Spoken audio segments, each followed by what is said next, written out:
Hey Ben, isn't it really hard to get to the base of Mount Everest? Actually, it's not. It's pretty idiot-proof. And a lot of people don't realize that. Everyone I was speaking to when I said, hey, I'm going to hike to the base of Mount Everest by myself, looked at me like, all right, you're going to go kill a god. Don't die. Good luck. And they looked at me like, oh shit. And I looked into it. And when I started doing my research, I was thinking to myself, oh fuck, I'm going to Mount Everest. And they're like, oh my god, I'm flying to Nepal. Oh my god, I'm flying to the 10th most dangerous airport in the world. Reason why you may ask, why is it the 10th most dangerous airport on the face of the earth? Why? Because you fly in through a narrow valley, and the runway goes, there's a cliff. There's a runway that goes literally off a cliff. Someone probably once told whoever built the runway, go fly off a cliff. And so the guy said, fuck it, and did. So, Lukla is situated, Lukla is this tiny little village. It's not even a town, it's a village that's situated at the end of this valley in Nepal. And the reason why it's important is because that's how you can fly in to avoid taking a jeep for 12 hours on roads that are relatively inhospitable and then hiking for a week through Nepali jungle. You're gonna fly into Lukla. And that's where the hike to Mount Everest begins. And you can actually do it solo. There's 4 national parks in Nepal that you can actually hike in. What are they? The national parks are Lingting, Maluku, Annapurna, and Sagarmatha's Everest. You can hike in those national parks without a guide. The rest you have to have a guide because Nepal doesn't trust foreigners to go hiking in their woods without doing something stupid. So, you can actually hike in any of those national parks without a guide, which means that if you're on, I don't know, let's say you're on everesthikingguides.net, I'm just making that website up, please don't sue me. And they're trying to say that we're going to give you our best guide and our porter and this and that for $1,500 for 10 days, and you're thinking to yourself, that's $100 a day, that isn't a bad deal. Until you realize it is. You want to know why? You want to guess how much I was paying for a room? Or paying for a hotel room a night hiking to the base of Everest? $150. Try $3. Oh. Yeah, about that. So these rooms are incredibly basic, but they're cheap. They literally will give you a bed and they'll give you a blanket, and they have Wi-Fi, believe it or not. They have Wi-Fi in the Himalayas. So no, you don't have to worry about sending a letter to your family and hoping that hoping a text message gets out to your mom, or hoping to receive Facebook likes or Facebook messages by mail, or maybe you'll receive like a flip book of cat videos.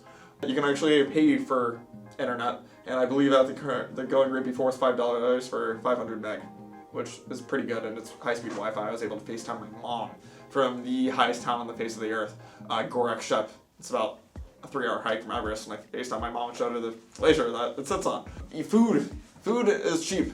By food is cheap, I mean I was drinking a cup of tea was $1. You had food that was literally $1.20, and this isn't Lukla. So the higher you go, the prices go up because they're not exactly going to fly in. They're not going to helicopter and stake, although they do have helicopters throughout the region. A lot of it's going to be brought up by yak, porter, or whatever, which therefore means that obviously these people got to get paid. The same thing with if you're drinking beer at a craft brewery versus if you're drinking the craft beer across the country, you know? Shipping is a thing, even if it's by yak, donkey, horse, sherpa, or maybe it's just by some guy who just happens to be hauling Snickers bars up to the highest town in the world, because that is the thing. So food is going to go up periodically as you go up the hike. And so you have primary town of Lukla. From there's another town that I forgot the name of. Then it's Namche Bazaar, and then it cuts up accordingly. So you can easily do it, honestly. If you're in good shape though, you can easily do it. But there's a few factors that you need to worry about. For one, it's carrying your bag weight, doing it by yourself.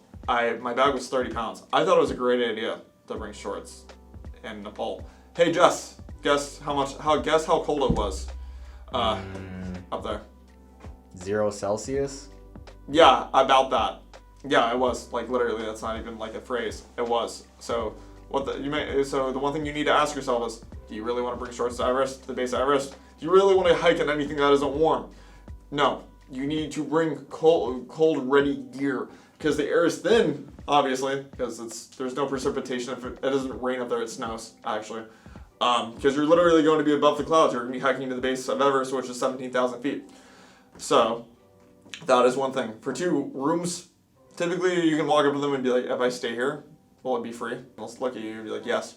Because they're going to charge you, obviously, a surcharge for the food, which means that $2 room is now free, but they know that they're going to get $10 out of you for eating breakfast, lunch, and dinner there.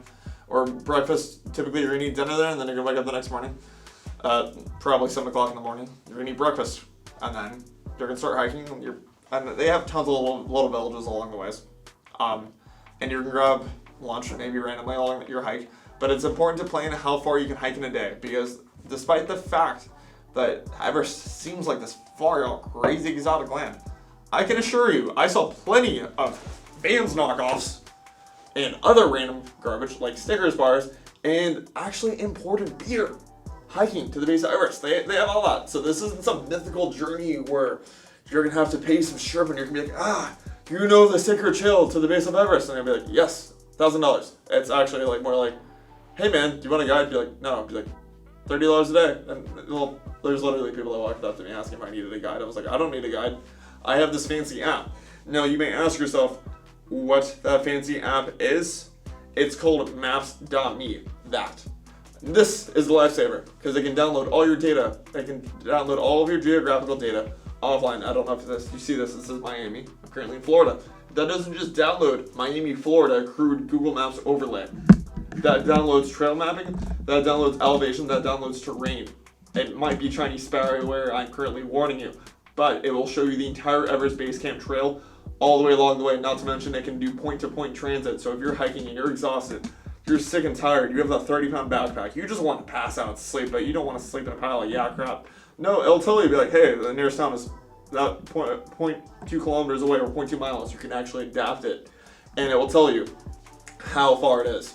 So that is the thing, is that, or that should be your map system. For 2, accommodation is cheap. So we've covered those bases. For 3, acclimatization is the biggest factor. If you're paying for a guide, you're not just paying for a guide, you're paying for his knowledge on you not getting a headache, you not throwing up, you not having to pay that $5,000 for that helicopter to Kathmandu, because that is one hell of an expensive chopper that you do not want to do.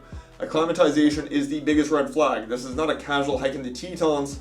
This is not a casual walk around your backyard. This is a hike where you're going to be pulling distance every day. I'm talking anywhere between 1,500 feet to 2,500 feet a day. Sorry for not speaking in meters. I'm half British, but British unfortunately still use feet to a degree.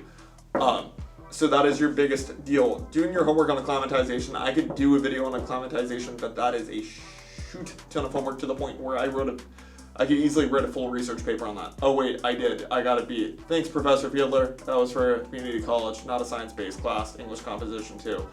And I did. So acclimatization is essentially, let me explain to you what acclimatization is though in a nutshell, because if you're hiking to the base of Everest, you gotta know this.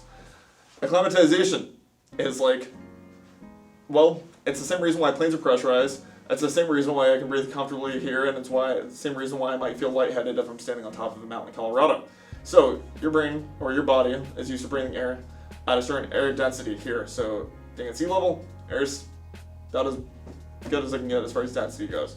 But then you go up higher, and the air molecules decide to say, "Screw you, we're running away from each other," and they just go, and they space out. So your body is having to put in more effort to breathe in those air molecules to say, "Hey kids, get back together in the same pattern, in that same formation that you were before." And they're like, "No, we're higher up, we're gonna explore," and they run away from each other. So your body, hiking in a higher elevation, gets thrown off and says, "Oh crap, I'm not getting air as easily now." And it takes time for your body to catch up. So there's 2 different types of mountain sickness, right? If you're above 5,000, you might risk getting a headache. That's no big deal. Worst case scenario, you get a headache. And it's not just like a headache, it's like someone picked up a cinder block and is going, catch. And your head is just like, caught it. So that's one symptom. 2 is loss of appetite. So let's say it's like dinner time, dude. You've been hiking all day, right? You're just craving that McDonald's cheeseburger, despite the fact that the nearest McDonald's is probably in a different country. But you don't care, you still want that damn cheeseburger. So, but you don't feel hungry. That is actually a symptom of acclimatization or altitude sickness. Sets in 3 hours in, actually. So you climb a high pass and then not feel nauseous or not feel a headache until after the fact. And then anything above 10,000 starts getting worse, because that's when you can start experiencing symptoms of vomiting and or headache, as far as I currently believe. And then it gets worse as you get higher. So a headache might start off as a mild one at like a low, above 5,000. And then it can get worse if you're above 10 or 15,000 feet. I met a woman who had to be air evacuated from Gorakshep via helicopter because she spent the entire 2 days throwing up and she did not feel good enough to go home. So acclimatization is important. Yes, you can do it for cheap. And another thing, these guides, in regards to the mountain guides, they're not like a PhD doctor from Harvard. They don't have they might be, but highly doubtful. They aren't using any type of fancy alien sci-fi tech. They're literally just using a blood oxygen monitor. I think you can buy one of those on Amazon to check your blood levels, or to check your blood oxygen ratio to see if you're prone to getting altitude sickness, and to gauge how you're handling altitude. But last but not least, as far as this video goes, the one thing I would highly advise that you do, aside from training and making sure that you're in tip-top shape, is essentially just give yourself extra leeway. This time 4 years ago, I was in the Everest region, right? But I didn't arrive via the traditional crash land on the runway over the cliff deal in an airplane. I ended up sitting in Lukla Airport because I poorly planned. So right now, we're in May. Rainy season runs to August, which means that flights get canceled out of Lukla quite easily. So you need to always, and regardless of like rainy season, which runs from now to August, which heavily interferes with flights, which means you can be stuck in an airport upwards of a week. Always give yourself extra time, because on the Everest base camp hike, you should honestly give yourself, if you go online and it says how long to hike to the base of Everest, it says 15 days, give yourself an extra 2 days. Give yourself an extra 2 or 3 days, because everyone handles altitude differently. I was running at 10,000 feet, no issue, but someone might end up getting serious stomach issues then. And so would you want to miss out on seeing Everest if you flew all the way from Kentucky? Or would you rather give yourself 3 or 4 days extra in your schedule to the point where you can say, hey, I'm not feeling the altitude, I'm asleep, and then take it day by day? Because if you give yourself that extra time, it's going to increase your chances of acclimatizing better and therefore seeing Everest. And really just making it to base camp. Because it's about taking it slow and steady and drinking tons of water. And that also means respecting your body as far as altitude goes, because the number one enemy isn't that flight of stairs. No, that flight of stairs never ends. There's a day I was fresh out of my neighborhood that involved a flight of stairs on the hike. It's your body and altitude, because the altitude is probably most likely unlike anything else you've really experienced. And it's something that you're not really going to experience unless you're going into the Andes or the Himalayas, and you're choosing to go to the Himalayas, which means that you need to be ready for it. Okay. But anyway,